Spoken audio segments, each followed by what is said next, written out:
Alright, just getting ready to put up my Florida weave tomato trellis. You can see all the T-posts in behind me. Well, kind of.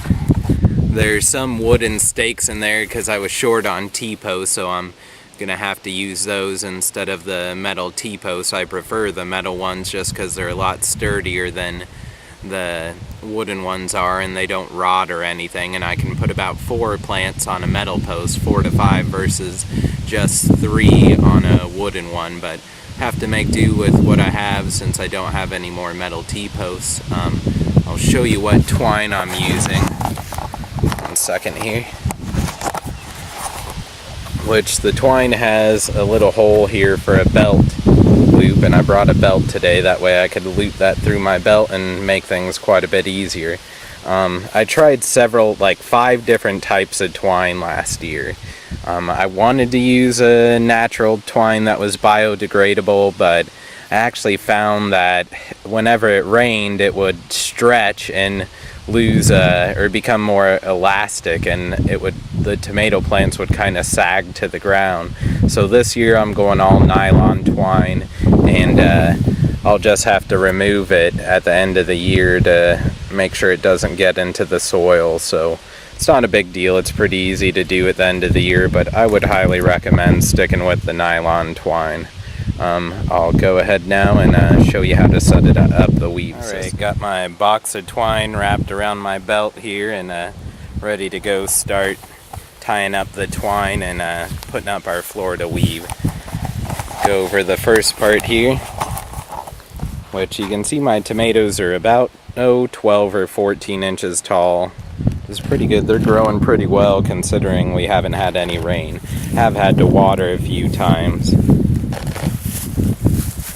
Alright, so you want to go up about 8, 10 or 12 inches, somewhere around there, and you'll tie your first twine on.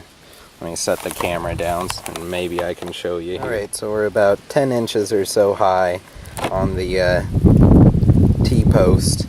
I'll go ahead and start my first string here. I usually do a couple of knots on the end ones just to make sure it's nice and secure.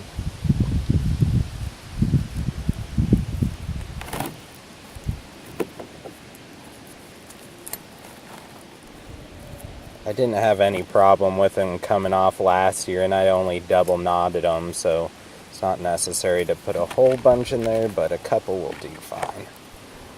And there we go.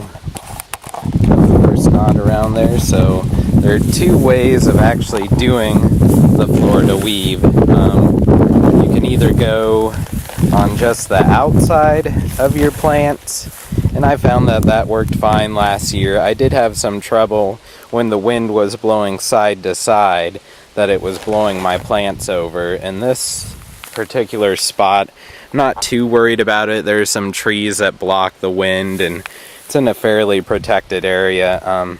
If you are going to go that route, you just figure 8 between the plants, like go on either side of the plants, weaving in and out. That's the true Florida weave.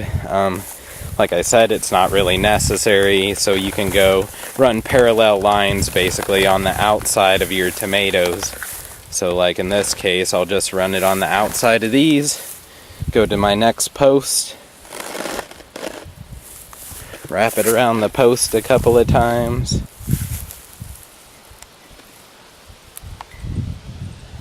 So there I am, wrapped around the posts.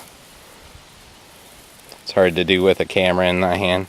Get it nice and tight, and I'll just keep going down the line, moving on from one post to the other until I have it all weaved through and all my tomatoes are being supported by the twine. It is important to get the twine pretty tight because it will sag once it gets weathered some and starts to rain. And like I said, nylon twine is more durable and stands up to the rain, so definitely stick with nylon on this. This line has like I don't know, it's like at least 100-pound test, so I'm not too worried about it breaking from the tomatoes. I did have some problems with that last year with the natural twine, so I tried to stick away from it, or the baler's twine. It's not too bad, but it sags. So I'll finish doing this and show you a little bit more about it when I'm done.